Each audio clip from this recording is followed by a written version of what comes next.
다니엘 8장 말씀을 한번 공부해 보도록 하겠습니다. 아멘. 우리 개신교 선교 역사를 보면 그 선교 역사에 큰 획을 그은 사람이 몇 명 있습니다. 이 사람은 윌리엄 캐리라는 사람입니다. 이 사람을 현대 선교의 아버지라고 이야기합니다. 이분은 선교에 대한 성경적인 배경을 수립한 사람입니다. 그리고 그 당시 없었던 선교 단체를 설립해서 본격적으로 선교를 시작한 분입니다. 이것이 지금으로부터 한 약 200년 전의 일입니다. 그리고 그 다음에 선교 역사에 큰 변화를 준 사람이 또 한 명 있습니다. 그 사람은 허드슨 테일러라는 사람입니다. 이 허드슨 테일러라는 사람은 중국의 선교사로 나간 사람입니다. 중국을 보면 이렇게 큰 땅덩어리가 있고 이쪽으로 이렇게 해안 지역이 있죠. 근데 그 당시만 해도 중국 해안 지역에서만 선교하고 내륙으로는 들어가지 않고 있는 현실을 이 테일러가 보게 되었습니다. 그래서 왜 내륙의 중국인들에게는 복음을 전하지 않을까 하면서 내륙으로 들어가서 선교를 해야 한다라는 주장을 하게 됩니다. 지금 우리가 아무리 큰 문제야 그게 이렇게 생각할 수 있지만 19세기 중반에 중국의 상황을 보면 이 해안 지역에는 여러 서양 문물들이 들어옵니다. 그래서 많이 변화돼요. 이 항구 쪽은. 그런데 이 내륙은 외부의 손길이 들어가지 않은 죽음의 땅이었습니다. 워낙 또 땅덩어리가 컸고. 그래서 그들 가운데는 이런 생각이 있습니다. 내륙으로 들어가면 죽는다. 근데 그런 상황에서 이 젊은 허드슨 테일러가 이 중국에 와서 내륙 선교를 해야 됩니다라고 주장을 하니까 많은 교회 지도자들이 당신이 젊은이들의 피를 책임질 수 있겠어? 라고 비난할 정도로. 그러니까 이런 비난에 이 허드슨 테일러는 너무나 괴로웠습니다. 그들의 말이 틀린 건 아니죠. 그러나 기도할 때마다 그 내륙에 있는 사람들의 영혼들이 계속 생각이 난 겁니다. 하루는 괴로운 마음으로 해변을 따라 걷고 있는데 하나님께서 이 허드슨 테일러의 마음에 이런 음성을 주십니다. 네가 젊은이들을 중국 내륙으로 보내는 것이 아니라 내가 중국 내륙으로 젊은이들을 보내는 것이다. 그런 음성을 듣습니다. 그러니까 뭐예요? 내가 한다는 게 아니야. 하나님이 하시는데 나는 도구로 쓰일 뿐이다. 오늘 새벽에도 제가 그 말씀을 드렸는데 그래서 허드슨 테일러라는 사람이 중국에 있는 그 내륙 안쪽에 내지 지역을 선교해야 된다라고 해서 선교 단체를 하나 만들었는데 그것이 China Inland Mission이라는 CIM이라는 선교 단체를 창설합니다. 그리고 자신이 먼저 그 내지로 들어가죠. 안쪽으로. 자신이 의료학원에서 의학을 배우고 중국 내륙으로 들어가서 그 의료를 통하여서 복음을 전합니다.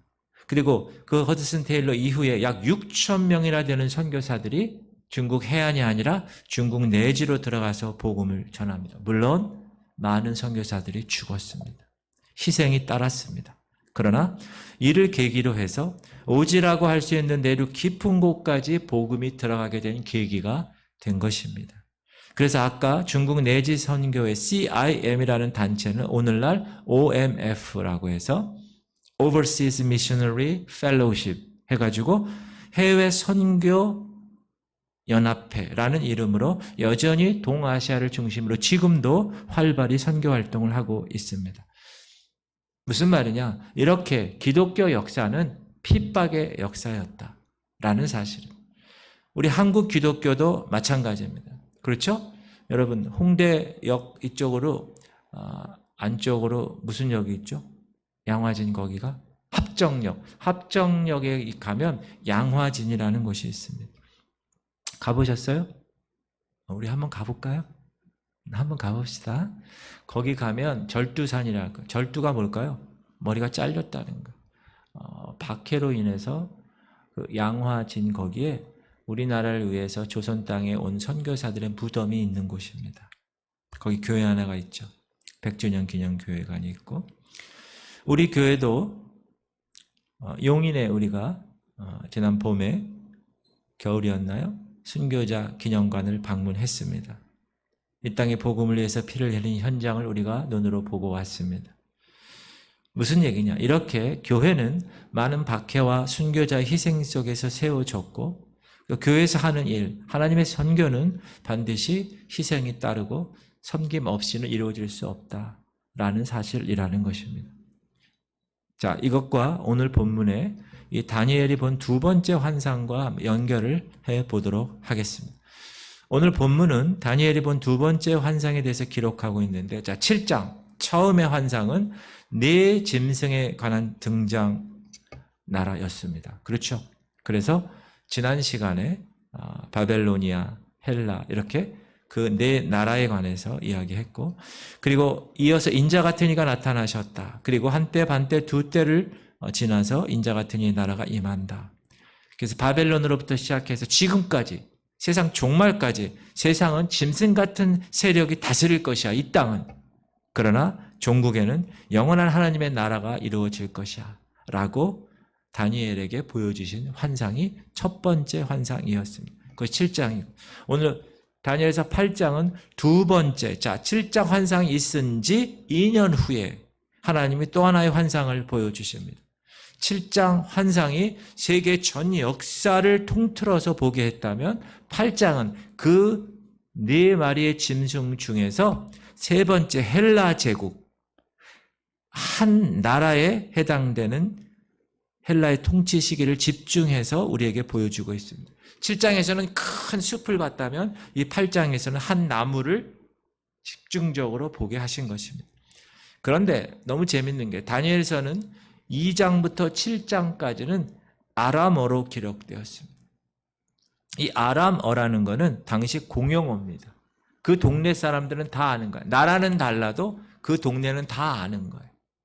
그런데 다시 8장부터 오늘부터는 어느 나라 말로 기록되어 있냐? 히브리어로 기록되어 있습니다. 7장의 다니엘의 첫 번째 환상은 모든 인류가 다 알아야 된다는 의미로 공용어로 아람어로 썼다면 8장부터는 보다 제한된 백성, 어느 나라일까요? 히브리어니까 이스라엘, 히브리 민족에게 은밀하게 알려주는 듯한 인상의 두 번째 환상입니다. 히브리인들 당시 하나님 백성들에게만 구체적으로 한 시대를 자세히 알려준 거예요. 어느 나라? 헬라라는 나라를. 자, 자세한 생각을 여러분 누군가에 알려주는 이유는 뭡니까? 그 사람을 믿고 그 사람이 더 감당해야 할 일이 있기 때문에 그 사람에게 더 자세하게 알려주는 겁니다. 야, 내가 너에게 이것을 부탁할 것이야. 다시 얘기해서 하나님이 이 다니엘을 통하여서 두 번째 환상을 통하여서 이스라엘에게 더 깊이 그 헬라라는 나라를 통하여서 하나님께서 환상으로 메시지를 주신 것입니다. 교회 생활이나 직장 생활에서 보면 제가 예전에 섬기던 교회에서도 어느 집사님이 계세요. 근데 딱 손을 걷어요. 내가 여기까지만 교회에 들어가. 더 이상 교회 일에 관여 안 해.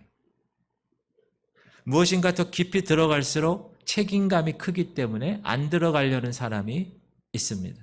더 들어가면 전에는 좋게만 보였으나 더 깊이 알고 보니까 그렇지 못한 것을 많이 발견하는 거예요. 그래서 어느 정도 거리를 두는 것이 신앙 건강에 좋다고 하는 사람들이 있습니다. 그러나 더 깊이 들어가면 그 아픔을 알아야 변화도 일어나지 않을까라는 생각을 하면서 다니엘이 두 번째 환상을 보았을 때는 벨사살 3년, 이때는 다니엘이 은퇴한 후라는 거죠. 시작. 나 다니엘에게 처음에 나타난 환상 후 벨사살 왕 제3년에 다시 한 환상이 나타나니라. 이때는 바벨론이 멸망하기 얼마 전이었죠. 다니엘 이때는 나이가 많아서 공직에서 떠났을 때였습니다. 그걸 어떻게 알 수 있는가 하면 우리가 저번에 벨사살 왕, 바벨론의 마지막 왕 벨사살 왕이 귀족 1000명을 놓고 파티를 벌였을 때 다니엘이 그 자리에 없었죠. 그래서 태후에 의해서 다니엘이 불려 들어왔죠. 공직에 없었다는 것입니다. 아마 다니엘은 어디 있었는가? 바벨론 근방에서 노년을 보내면서 포로로 잡혀와서 이제 나이도 먹고 죽을 날 얼마 남지 않았는데 우리 조국 이스라엘은 어떻게 되는가? 라는 생각으로 아마 백성을 위해서 기도하지 않았을까라고 생각을 합니다. 아마 그런 기도 중에 오늘 두 번째 환상을 보게 된 거예요. 그런데 자신의 몸은 지금 바벨론에 분명히 있는데 엘람 지방 수산성 을레 강가에 있는 것을 자기가 발견한 거예요.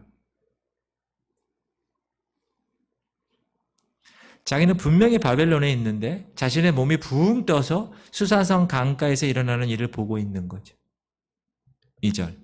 내가 환상을 보았는데 내가 그것을 볼 때에 내 몸은 엘람 지방 수산성에 있었고 내가 환상을 보기는 을레 강변이었더라. 자, 수산성에서 바벨론 동쪽으로 그러니까 바벨론에서 동쪽으로 350km 가면 수산성입니다. 제가 약도 지도가 있어요. 저기 가운데 파란 화살표가 바벨론이고 수산성은 오른쪽에 빨간 데가 수산성이에요. 나중에 이제 페르시아의 수도가 되는데 350km 정도 되면 여러분 서울에서 한 대구 정도 되는 거리입니다. 분명히 나는 바벨론에 있는데 한순간에 순간 이동이 돼서 350km 거기에 갔다는 거예요. 그래서 을레 강변에 갔는데 을레 강변에서 한 숫양이 나타났는데 뿔이 2개가 있었다는 거예요. 근데 한쪽 뿔이 더 늦게 나왔어요. 이렇게. 근데 늦게 난 뿔이 더 커진 거예요. 3절 시작. 내가 눈을 들어 본즉 강가에 2뿔 가진 순양이 섰는데 그 2뿔이 다 길었으며 그중 한 뿔은 다른 뿔보다 길었고 그 긴 것은 나중에 난 것이더라. 근데 이 양이 그 뿔을 가지고 주변을 들이받는 거예요. 근데 아무도 구해낼 수가 없는 거예요. 시작.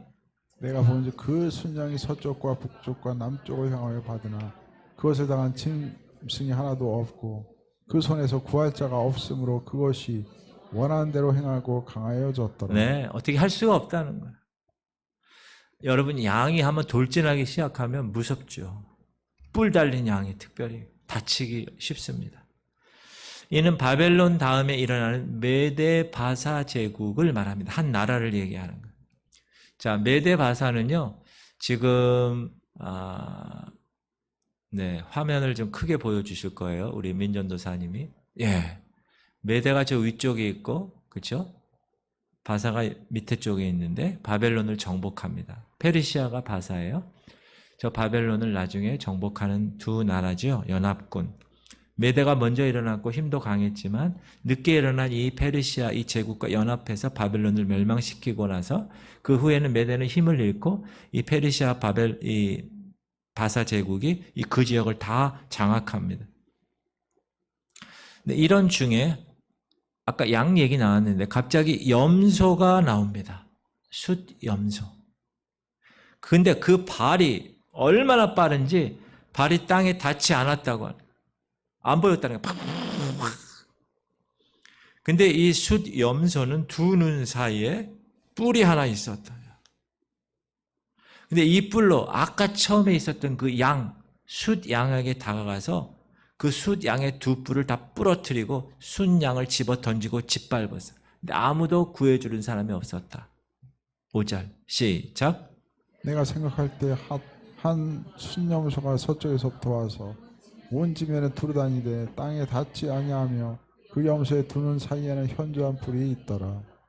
그것이 2뿔 가진 순양 곧 내가 본 바 강가에 섰던 양에게로 나아가되 분노한 힘으로 그것에게로 달려가더니 내가 본즉 그것이 순양에게로 가까이 나아가서는 더욱 성내어 그 순양을 쳐서 그 2뿔을 꺾으나 순양에게는 그것을 대적할 힘이 없으므로 그것이 순양을 땅에 엎드러뜨리고 짓밟았으나 순양을 그 손에서 벗어나게 할 자가 없었더라.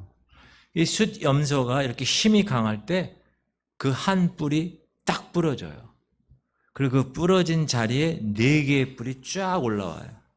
그런 환상을 본 거예요. 8절 시작. 순염소가 스스로 심히 강대하여 가더니 강성할 때 그 큰 뿔이 꺾이고 그 대신에 현저한 뿔 넷이 하나의 사방을 향하여 났더라. 이것이 메데 바사 제국, 페르시아 뒤에 일어나는 헬라 제국을 이야기합니다. 헬라 제국.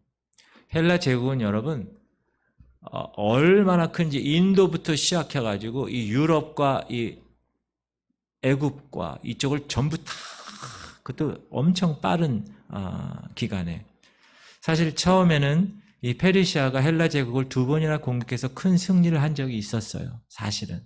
그러나 알렉산더 대왕, 우리가 잘 아는 헬라의 그리스의 알렉산더 대왕의 아버지 필립 왕이라고 있는데 이 왕이 정복 전쟁을 나가다가 죽어버려요. 그러니까 그 아들 알렉산더가 20대 나이에 왕위에 올라 정복 전쟁을 수행합니다. 그런데 실은 이 알렉산더 대왕이 이끄는 이 전투력의 숫자는 3만, 4만 명밖에 되지 않습니다. 당시는 전쟁을 하게 되면 30만, 40만 대군들이 대치해서 오랫동안 싸움하는 것이 일반적인 전쟁의 양상이었는데 이 알렉산더는 10분의 1밖에 안 되는 3만, 4만 명의 군사를 이끌고 대신에 엄청난 기동력으로 뛰어난 기병을 말타가지고 확 신속하게 전쟁을 이끈 거예요. 자, 숫 염소가 아까 얼마나 말이 이 염소가 빨랐는지 발이 보이지 않았다는 것이 바로 이걸 얘기하는 거예요. 알렉산더 대왕을. 그리고 두 눈 사이에 한 뿔에 해당되는 게 알렉산더를 이야기하는 거예요.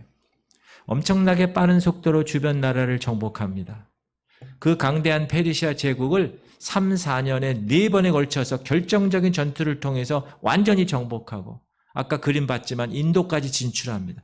그래서 유럽, 북아프리카, 그 다음에 이 터키 지역의 소아시아, 그 다음에 팔레스틴, 그리고 동쪽의 인도까지 다 점령해서 아주 강력한 지도력을 발휘하고 있을 때 갑자기 알렉산더 대왕이 열병에 걸려서 33살에 죽게 됩니다. 그 이후에 이 알렉산더 이후에 알렉산더만한 자가 없어요. 그래서 정복한 그 넓은 제국을 어떻게 해요? 4가지로 분할 통치하게 됩니다. 4명의 장군이. 이것이 아까 얘기한 숫 염소의 힘이 강력했을 때 한 뿔이 부러지고 4개의 뿔이 나왔다는 것입니다. 그래서 이렇게 헬라 제국이 4지역으로 분열됩니다. 이스라엘이라는 나라는 셀루크 왕조와 톨레미 왕조 사이에 위치해 있습니다. 그래서 처음에는 북아프리카의 톨레미 왕조의 다스림을 받고 있다가 이제 톨레미 왕조에게 다스림 받고 있을 때는 나름대로 이스라엘 유대 종교를 인정했고 그 다음에 자치권도 주었어요. 그런데 시간이 지나면서 시리아의 셀루쿠스 왕조가 강해지면서 이스라엘이 이 왕조 안에 들어오게 되는 거예요. 그래서 문제가 된 겁니다. 자, 그러면 이 4뿔 중에 하나에서 작은 뿔이 나왔어요. 또 그리고 남쪽, 북쪽, 영화로운 땅 쪽으로 크게 뻗어간다고 9절에 말하고 있습니다. 9절 한번 읽어보면 시작. 그중 한 뿔에서 또 작은 뿔 하나가 나서 남쪽과 동쪽과 또 영화로운 땅. 심히 커지더니 이 영화로운 땅을 향한다 해서 영화로운 땅은 이스라엘을 이야기합니다. 하나님 백성을 향한다는 거예요. 무슨 말이냐? 하나님의 백성이 타겟이 되어가지고 핍박을 받게 된다는 뜻이에요. 그리고 핍박을 하는 주인공이 누구냐? 바로 이 사람입니다. 안티오쿠스 에피파네스. 이 사람은 아주 비천한 출신이었습니다. 형을 죽이고 왕위에 오른 사람입니다. 애굽을 치려고 군사를 이끌고 가다가 로마가 방해하니까 뜻을 이루지 못하고 그 군대를 다시 오다가 기분 나쁘다고 예루살렘에 가가지고 유대인들에게 마음껏 분풀이를 한 거예요. 사실 다니엘이 죽고 나서 300년 후에 이 작은 뿔로 이야기되는 이 안티오쿠스 에피파네스가 등장했고 실제로 그리고 하나님은 다니엘을 통해서 이스라엘 백성들에게 이때를 대비하도록 방금 이 환상을 주신 겁니다. 그리고 동일하게 이제 말세 이제 이 에피파네스 같은 하나님의 백성들 이 이스라엘 영화로운 땅을 핍박하고 박해할 인물이 나타날 것이라는 것도 동시에 보여주신 것입니다. 그래서 이 에피파네스가 이스라엘에게 한 일이 10절부터 기록되어 있는데 시작. 그것이 하늘 군대의 미치만큼 커져서 그 군대와 별들 중의 몇을 땅에 떨어뜨리고 그것들을 짓밟고 또 스스로 높아져서 군대의 주제를 대적하며 그에게 매일 드리는 제사를 없애버렸고 그의 성소를 헐었으며 그의 악으로 말미암아 백성이 매일 드린 제사가 넘긴 바 되었고 그것이 또 진리를 땅에 던지며 자유로 행하여 형통하여 여기서 하늘 군대라는 것은 하나님 백성을 이야기합니다.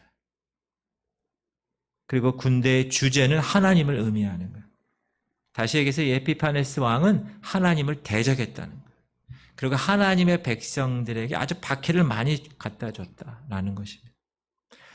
그러니까 다니엘이 나중에 이 환상을 보고 나서 이제 가브리엘 천사에게 이 환상의 의미를 묻고 그 설명을 듣는 내용이 나옵니다. 그 내용에도 이 에피파네스에 대한 이야기가 있어요. 23절부터 시작. 이 내 나라 마지막 때에 반역자들이 가득할 즈음에 한 왕이 일어나리니 그 얼굴은 뻔뻔하며 속임수에 능하며 그 권세가 강할 것이나 자기의 힘으로 말미암은 것이 아니며 그가 장차 놀랍게 파괴 행위를 하고 자의로 행하여 형통하며 강한 자들과 거룩한 백성을 멸하리라. 그가 꾀를 베풀어 제 손으로 속임수를 행하고 마음에 스스로 큰 채하며 또 평화로운 때에 많은 무리를 멸하며 또 스스로 서서 만왕의 왕을 대적할 것이나 그가 사람의 손으로 말미암지 아니하고 깨지리라. 그래서 이 에피파네스로 생각되는 이 인물에 대해서 특징을 얘기하는데 첫 번째 뻔뻔하고 속임수에 능하다는 것. 뻔뻔하다는 것은 한번 마음만 먹으면 반드시 쟁취하고 만다는 거예요. 아무런 이유가 없다는 거예요. 목적을 위해서는. 그리고 속임수에 능했다는 거예요. 이 역사적으로 이 에피파네스가 예루살렘에 들어와서 겉으로는 평화를 선포합니다. 그런데 예루살렘 백성들이 이제 있는 사람들이 안도의 쉼을 쉬고 있을 때 그때 확 속임수에 능해서 유대인들을 대학살을 시작합니다. 자신의 강력한 힘으로 어떻게 했든지 하고자 하는 일은 수단과 방법을 가리지 않는 사람, 바로 그 사람이요. 두 번째 그 특징은 뭐냐? 성소를 헐고 제사를 더럽혔습니다. 시작. 그에게 매일 드리는 제사를 없애버렸고 그의 성소를 헐었으며 그의 악으로 말미암아 백성이 매일 드리는 제사가 넘긴 바 되었고 예루살렘 성전을 파괴한 것뿐만 아니라 성전에서 하나님 제사를 드리지 못하게 했다는 것. 하나님께 제사 드리는 제사장을 어떻게 해요? 다 죽여버린 거예요. 그리고 성전에는 제우스 신전을 세우는 거예요. 하나님 성전에 제우스. 그리고 성전 여기에 돼지 피를 붓는 거예요. 유대인들은 돼지를 부정한 동물로 여기기 때문에 모욕하는 거죠. 하나님 전을. 그리고 유대인은 할례해야 되는데 8일 만에 할례를 못하게 하는 거예요. 그리고 할례를 하면 그 할례를 준 사람이나 그 부모를 다 죽이는 거예요. 어린아이들이 무참하게 많이 죽습니다. 그래서 이게 바로 이 에피파네스라는 사람 때문에 그래요. 그리고 그 사람의 특징은 진리를 땅에 던진 거예요. 시작. 그것이 또 진리를 땅에 던지며 자의로 행하여 형통하였더라. 성경을 읽지 못하게 하는 거예요. 성경을 갖고 있기만 해도 그 사람을 죽이는 거예요. 이게 뭐죠? 하나님의 백성들을 핍박하는 존재가 있다라는 거예요. 작은 뿔 같은 존재. 세상에는 이런 세력들이 많이 있습니다. 지금도 그렇습니다. 기독교에 대한 악감정을 가지고 기독교를 뿌리 뽑으려고 자신의 목숨 걸고 그렇게 일하는 사람들이 있습니다. 이 사람들은요, 꼭 교회, 꼭 하나님 백성만을 타겟으로 해서 미워하고 괴롭히는 거예요. 오늘 본문의 작은 뿔 같은 존재입니다. 최근에 몇몇 시민단체들이 노골적으로 안티 기독교를 목표로 일하는 단체들이 많아졌어요. 제가 막 핍박하는데, 제가 최근에 그 퀴어 축제 이게 뉴스를 보다가 퀴어 축제는 동성애 축제잖아요. 근데 그 동성애 축제에 이대, 숭실대, 연대, 이 기독교 대학에 그 퀴어에 관계되는 동아리들이 있나 봐요, 또. 요즘은 그런가 봐요. 동성애 동아리들이 있어, 대학교에. 그들이 가가지고 퀴어 축제에 손뼉 치면서 그렇게, 제가 그 얘기를 딱 듣고 그 신문을 보면서, 보도를 보면서, 야, 이게 정말 말세구나. 그 연대, 숭실대, 그렇죠? 숭전대 옛날에. 그 하나님의 이름으로 세워진 학교잖아요. 근데 그 동아리에 동성애 동아리들이 있어가지고 동성애 축제 때 가서 박수 쳐주고 같이 그렇게 했다는 거죠. 그리고 안티 기독교를 목표로 하는 단체들이 많이 생겼어요. 미국도 마찬가지입니다. 미국에는요, 무신론 단체들이 많아. 그 버스에 보면 저기 뭐라고 썼냐면 Millions of people are good without God. 하나님 없이도 수백만 명이 잘 살 수 있다. 그렇게 써놓고 아예 버스에. 그 다음에 필리핀과 나이지리아에서는 성탄 예배를 드린 중에 폭탄 테러가 있죠. 저렇게. 많은 사람이 죽었어요. 기독교의 사람들. 그들은 그것을 목표로 생각, 그것이 옳다는 거예요. 근데 여러분 그 이면에는 악한 사단의 세력이 꽉 개입되어 있는 거예요. 하나님 믿지 못하도록 별 방법을 다 사용하고 있는 거예요. 지금도 이 작은 뿔 같은 존재들이 그 당시에 에피파네스 같은 존재들이 지금도 많이 있다. 지금도 어느 분야에서 사단의 휘하에서 그 일들을 감당하는 그러한 모습이 있습니다. 그리고 2300주야라는 말이 14절에 나오는데 읽어볼까요? 시작. 그가 내게 이르되 2300주야까지니 그때 성소가 정결하게 되리라 하였느니라. 다니엘이 이 환상을 보면서 두 천사가 나누는 대화를 듣는 거예요. 이 작은 뿔의 핍박이 언제까지입니까? 그랬더니 2300주야. 그래서 2300주야에 대한 해석이 여러 가지가 있어요. 성경학자들이. 또 안식교라는 데 있죠. 이단. 거기서는 2300주야를 2300년으로 해석을 해요. 그래서 성전을 재건하는 명령이 내려진 BC 457년부터 2300년이 되는 해를 계산을 했어요. 그랬더니 1843년이 나왔어요. 그때 재림이 일어난다고 주장했어요. 벌써 미국에서는. 1843년이면 지금부터 1866년에 병인양요가 시작됐으니까 우리나라 조선시대 때 그때는. 어떤 사람은 이 2300주야에 대해서 에피파네스가 예루살렘을 더럽히고 받게 했던 그 당시에 대략 4년 정도의 기간을 얘기하는 사람도 있고, 또 어떤 사람은 2300주야니까 나누기 2하면 1150일, 그래서 3년 반의 환란 기간이다. 그렇게 말하는 해석하는 사람도 있습니다. 그러나 여러분, 다니엘이나 이 요한계시록 같은 예언은 항상 중의적인 뜻이 있습니다. 그 당시 역사적으로 분명히 그 일이 일어났고 또 이제 종말에 나타날 것을 하나님께서 그 예언을 통하여서 우리에게 말씀하신 것입니다. 다니엘이 본 이 두 번째 환상은 유대인에게만 해당되는 게 아닙니다. 예루살렘에게만. 17절 시작. 그가 내게 선 곳으로 나왔는데 그가 나올 때 내가 두려워서 얼굴을 땅에 대고 엎드리매 그가 내게 이르되 인자야 깨달아 알라. 이 환상은 정한 때 끝에 관한 것이니라. 정한 때 끝에 관한 것이니라. 유대인 역사 속에서만 일어날 일이 아니야 라는 것입니다.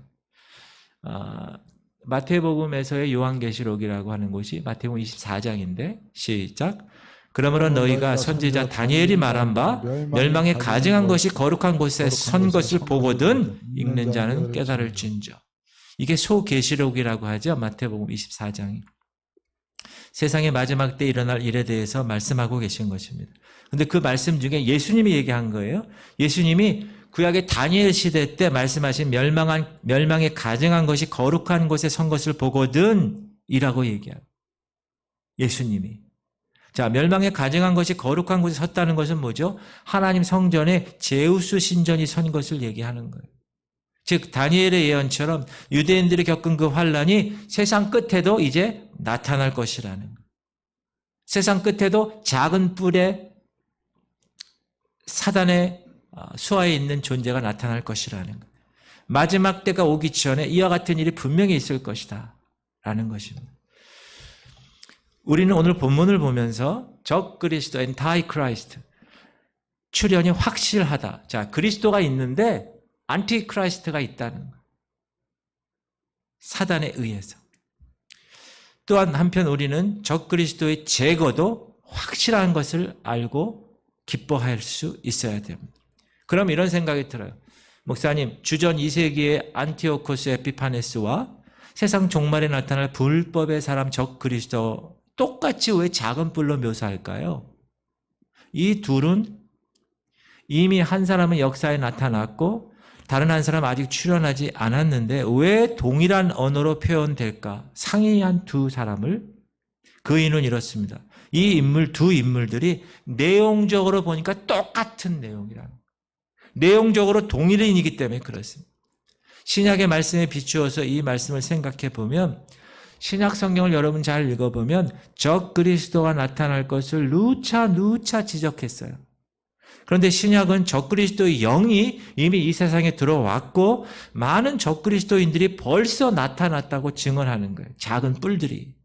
자, 시작.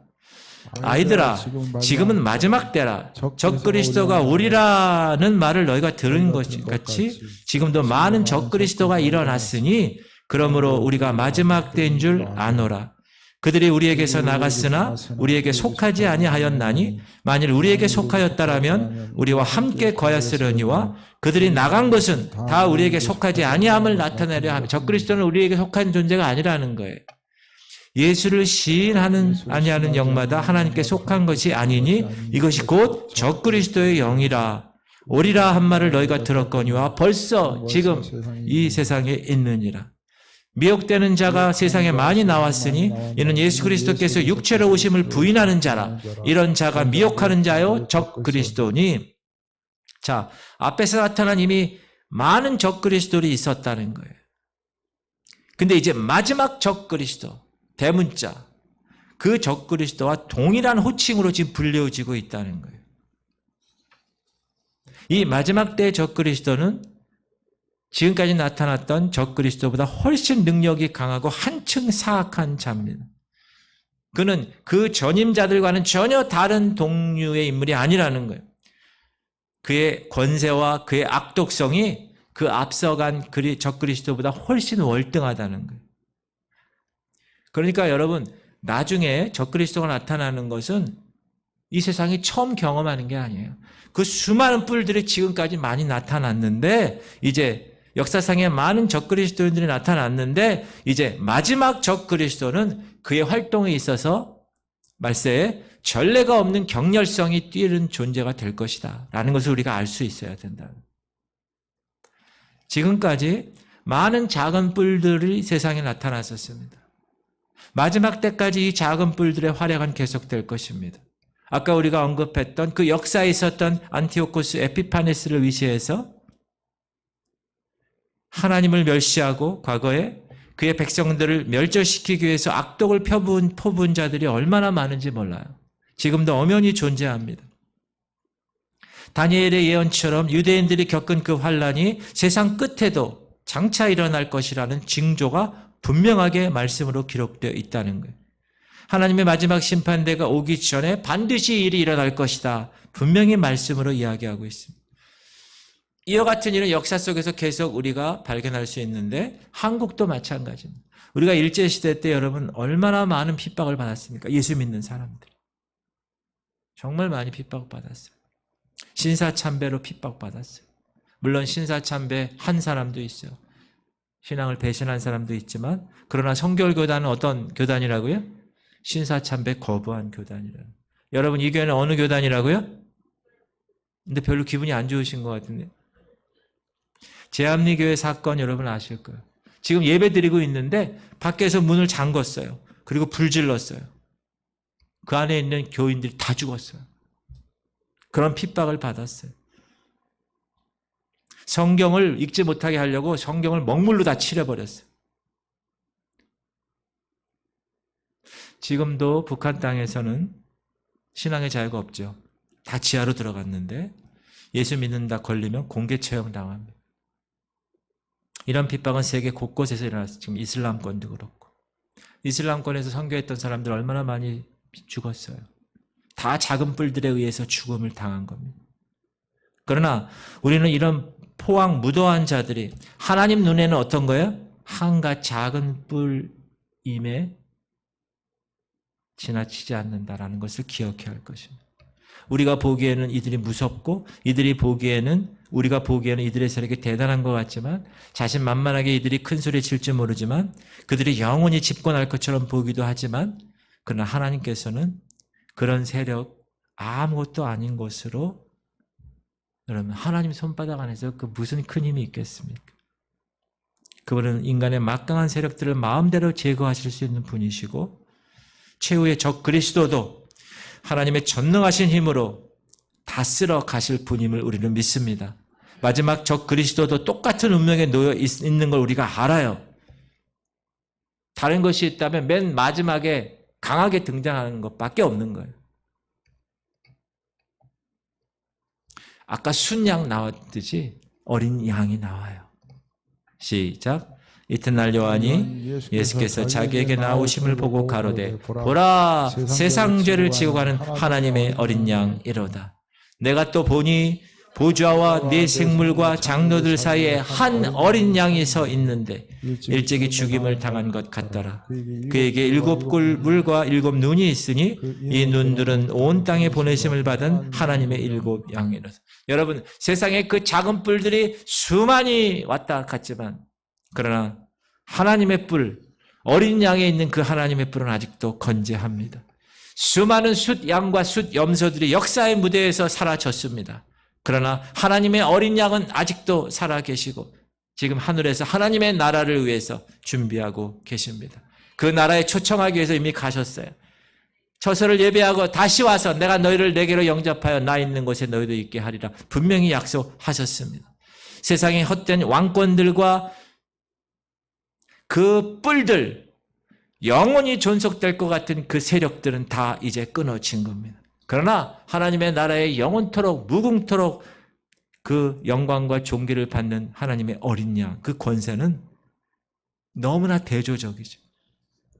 우리의 구원의 뿌린 하나님의 어린 양만이 영원한 나라를 다스리시는 주인공이 되시는 것입니다. 사랑하는 성도님들, 그러기에 우리는 그리스도 편에 속해서 담대한 자세로 이 세상을 살아가야 되겠습니다. 여러분 불신자들과 죄악에 넘치는 이 세상에도 여러분 그리스도라는 거 부끄러워하지 마세요. 믿지 않는 친척이나 이웃의 눈총 받더라도 주님의 편에 서기를 부끄러워하지 마세요. 모든 세상의 권세는 다 오늘 그 숫 양과 숫 염소처럼 다 헛된 것입니다. 그리스도의 왕국이 아닌 것은, 하나님의 나라가 아닌 것은 영원토록 지속되지 못합니다. 하나님의 백성들을 해치고 하나님의 백성들을 핍박하는 세력이 분명히 있어요. 그러나 분명히 그들은 망하고 말 것이라고 성경은 이야기하고 있습니다. 그러나 주의 백성은 절대 잊혀지지 않는다. 사랑하는 성도님들, 이 같은 확신을 갖고 신앙생활하기를 바랍니다. 다니엘의 발자취를 그렇게 따라가는 거예요. 다니엘처럼 의연히 홀로 서는 성숙한 신앙인이 되시기를 주의 이름으로 축원합니다. 확고한 목표를 바라보며 나는 주님께 속한 성도. 여러분 어디에 속했어요? 주님께 속한 성도. 그래서 조금 더 나는 세상에 나가서 내가 성도라는 사실, 내가 I'm Christian이라는 사실에 대해서 부끄러워하지 않는 것. 믿지 않는 남편에게도, 믿지 않는 자녀에게도, 친척, 친구들에게도 I'm Christian. 나는 주님 안에 사는 사람이야 라고 고백하는 하나님의 다니엘들이 다 되시기를 주의 이름으로 축원합니다. 기도합시다. 이제